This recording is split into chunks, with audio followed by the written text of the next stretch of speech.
দর্শক, অস্ট্রেলিয়ার বিপক্ষে আসন্ন ওয়ানডে সিরিজকে সামনে রেখে বাংলাদেশের দল নিয়ে শুরু হয়েছে জোর আলোচনা।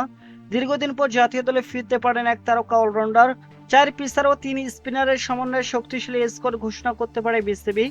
আগে সিরিজের দল থেকে আসতে পারে একাধিক পরিবর্তন, বিশেষ করে মিডল অর্ডারে দেখা যেতে পারে বড় ধরনের রদবদল।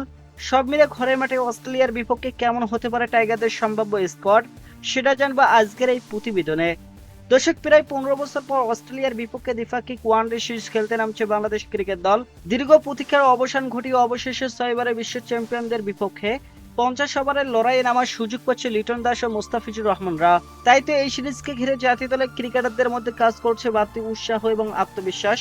সিরিজের প্রস্তুতির অংশ হিসেবে জাতীয় দলের প্রায় সব ক্রিকেটারই খেলছেন চলমান ঢাকা প্রিমিয়ার লিগে।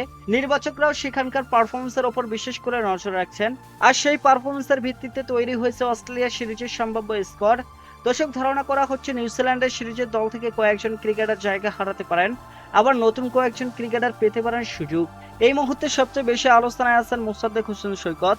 দর্শক, বর্তমান বাংলাদেশের দলের মিডল অর্ডারে এমন একজন অলরাউন্ডারের প্রয়োজন, যিনি ব্যাট ও বল দুবিভাগে কার্যকর ভূমিকা রাখতে পারবেন। সেই চাহিদা পূরণে অন্যতম সেরা বিকল্প হতে পারেন সৈকত। চলতি ঢাকা প্রিমিয়ার লিগে দুর্দান্ত অলরাউন্ডার পারফরমেন্স দেখিয়েছেন এই ডানহাতি ক্রিকেটার। মাত্র 7 ইনিংসে প্রায় 130 স্ট্রাইক রেটে করেছেন 310 রান। পাশাপাশি তার ব্যাটিং গড় 75-এর বেশি। শুধু ব্যাটে নয়, বল হাতের সমান কার্যকর তিনি। ইতিমধ্যে নিয়েছেন 1 ডজন উইকেট, যেখানে তার ইকোনমি রেট 4 রানেরও নিচে। এমন অসাধারণ পারফরমেন্সের কারণে অস্ট্রেলিয়া সিরিজের স্কোয়াডে ফেরার জোশ সম্ভাবনা তৈরি হয়েছে তার। দর্শক, টপ অর্ডারে দেখা যেতে পারে তানজিদ হাসান, তামিম ও সৌম্য সরকারকে। তানজিদ জাতীয় দলে এবং ডিপিএল দুই জায়গাতেই দারুণ ফর্মে রয়েছেন। সর্বশেষ ম্যাচে খেলেছেন দুর্দান্ত এক সেঞ্চুরি ইনিংস। অন্যদিকে সৌম্য সরকার ধারাবাহিক হতে না পারলেও জাতীয় দলে জার্সিতে তার অভিজ্ঞতা ও সামর্থ্য এখন নির্বাচকদের আস্থার জায়গায় রয়েছে। এছাড়া আবারও জাতীয় দলে ডাক পেতে পারেন ডানহাতি ব্যাটার সাইফ হাসান। 3 নম্বর পজিশনে দেখা যেতে পারে সাবেক অধিনায়ক নাজমুল হোসেন শান্তকে।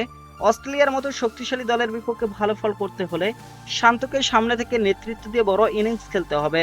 মিডল অর্ডারে অধিনায়ক লিটন কুমার দাসের সঙ্গে থাকতে পারেন জাকির আলী অনেক, মোসাদ্দেক হোসেন সৈকত এবং তরুণ কয়েকজন প্রতিভাবান ক্রিকেটার। অন্যদিকে পেস আক্রমণের নেতৃত্বে থাকবেন মোস্তাফিজুর রহমান। তার সঙ্গে দেখা যেতে পারে নাহিদ রানা, শরীফুল ইসলাম ও তাসকিন আহমেদকে। স্পিন বিভাগে থাকতে পারেন মেহেদী হাসান মিরাজ, তাইজুল ইসলাম ও রিশাদ হোসেন। সবকিছু মিলিয়ে অস্ট্রেলিয়ার বিপক্ষে শক্তিশালী ও ভারসাম্যপূর্ণ একটি দল গঠনের পরিকল্পনা করছে বাংলাদেশ।